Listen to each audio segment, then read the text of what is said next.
It's my feel-good breakfast show.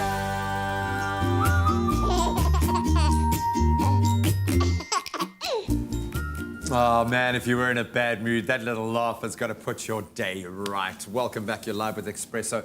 Time to now get into baby talk. And if you're a parent trying to figure out what to consider when choosing a playgroup, even just wondering what the difference between play school, nursery school and preschool are actually all about, it's all common concerns. I'm certainly relating at the moment. On today's Baby Talk, occupational therapist Meg Faure helps us figure out how and what we should be doing to tackle this conundrum, because it is a difficult one and something I'm going through. So Meg, welcome back. I love having you here. First of all, what are the differences? What are we talking about here when we talk about, obviously preschools should be the next step before school, but what is a playgroup? What is nursery school? How does it all fit together? How do we differentiate? So usually the first step is creche, which is where you've got babies, often with a day mum or in a small environment where they really are very little, so under the age of 2 definitely. And then you can go on to play school and nursery school, and those words are used very interchangeably. So that'll be from 2 years old till usually about 4.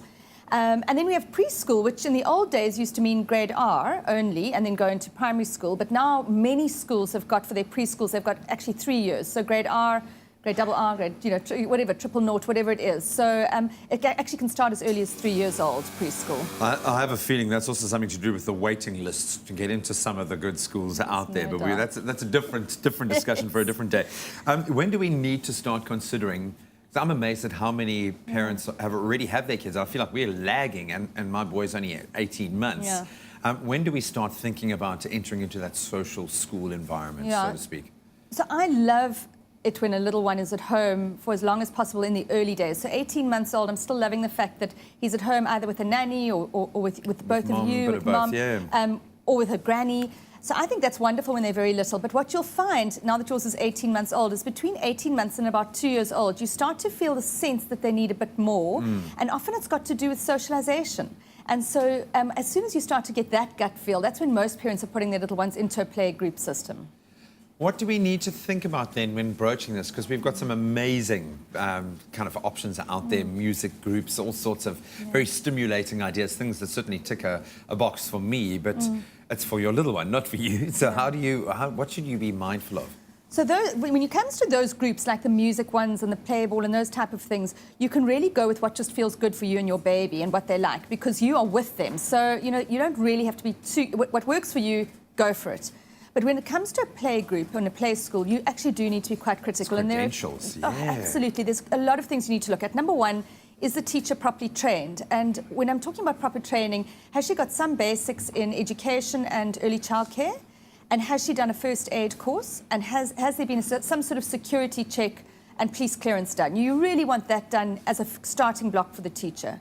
The next thing is that the space needs to feel good. You don't want to walk into a room that's dark and dingy, poorly aerated, with no garden. It needs to feel good to you. So make sure you get a good feel when you walk in. And then very importantly, you want to look at how many children in the group. And for an 18 to 2-year-old child, you want a ratio of 6 children to a teacher. So very small groups, because otherwise they're going to get lost in the process. How much should we be spending? How much can we spend? How much is reasonable, do you think? And maybe there's some kind of personal questions as well. And what should we budget for moving into this phase of life? So it is how long is a piece of string, because you've got everything ranging from 500 Rand a month, including meals, all the way through to 5,000 Rand a month without meals. I mean, it literally is that, the range is that wide. I would say, though, for the ones that are on the low end of that, you've probably not got the right ratios. You've got a lot of children with a teacher. It's kind of en masse. And I would say that you'd be giving up some quality for the, for the quantity of children. So for me, I mean, we actually started a playgroup program called Play Sense that I'm involved in. And we've got 20 franchises across the Western Cape and a few in Gauteng now as well. And our average fees are between 2.5 and 3,000 Rand, depending if you go for 3 days a week or 5 days a week. So I would say that would be the average now that I would be looking at if you're getting really good quality. How important is it for you to do that vet yourself? I think a lot of people, they kind of hear about something good, they go on recommendations, but our children, we are all so different. How important is it for you yourself to go and see it for yourself and chat to the teachers, chat to the minders yourself, do you think? So I do love word of mouth. I mean that's actually, it's very powerful. So Especially in this space. especially in this space. You know, moms will talk very quickly if something doesn't meet standards, and you're likely to hear the negatives very quickly. So listen to your friends. But then once you've done that, I would choose 2 or 3 options and actually go and visit them. Go and spend a day. Play Sense allows moms to come in for a day with their little ones and just watch what goes on. The other thing that Play Sense does is that we have the nannies actually start with the little ones. So that there's a really nice transition between home and being completely on their own. And so when you know a group is doing that sort of thing, you can really gauge quite well whether or not it's quality Trust education. your gut. As a parent, you're going to do a lot of trust in your gut. Absolutely. Well, we're going to open the lines now for you guys to weigh in if you've got any questions or comments, things that have worked for you, elements that you want to discuss with us. 021 430 9881. Meg and I are standing by to take your call. It's my feel good breakfast show.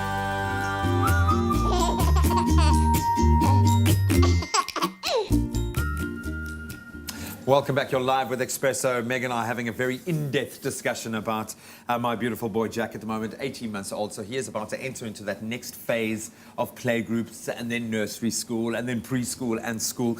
If you've got any questions, Meg is very much involved in this field as well. And it's a great way to, I think, start socializing our little ones. But it is a very nervy time, and if you have any questions or queries or concerns, 021 430 9881 is the number to call. Why should we be doing this? I think is a very important question, because I just want to keep my little boy in his bubble. We have him at home as much as possible. We've got a great nanny. Why is it important for little ones, especially in that early phase, 1.5 years, moving to 2 years, 2.5, to get into that social space? So it actually isn't important. Oh, wow. Yeah, I actually think that for little ones to be at home when they're very little is absolutely fabulous. And so if you've got a nanny or a mom or a granny who's focused in on stimulation activities, imaginary play, and does play dates with your little one, you don't have to rush them into a school system. So don't feel that pressure. You know, a lot of schools are saying get in early, get in, Yeah, you know. it's all this community pressure as well. There's so much judging Absolutely, going on, you know? yeah. But having said that, there does come a time when a nanny and a mum or a dad just really doesn't tick all the boxes. And that's the time when you want to move them in, because what the school does provide, which you can't do at home, is that socialization, which is important, because you have to start to learn to navigate your way in the world and kind of debate with another person if you want your way.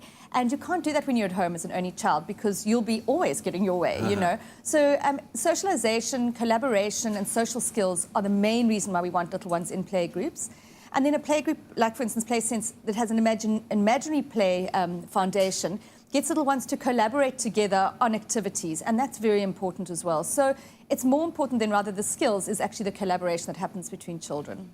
Getting those little neural pathways to activate, I love it. And it must be just so super cute watching them all engage in that space.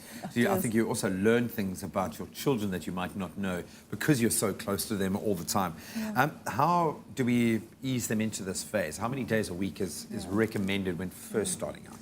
So it is very important the way that you ease your child into it.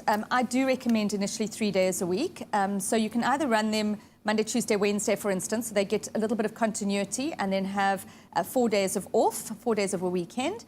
Or you can actually do 2 days and then a space day and then another day. And that's probably the best way in terms of number of days. But quite quickly, within about 4 months, little ones will go up to 5 days a week and will really love it. It is important that they're loving the school, though. You don't want to be dropping them off and having them scream every time you drop them off.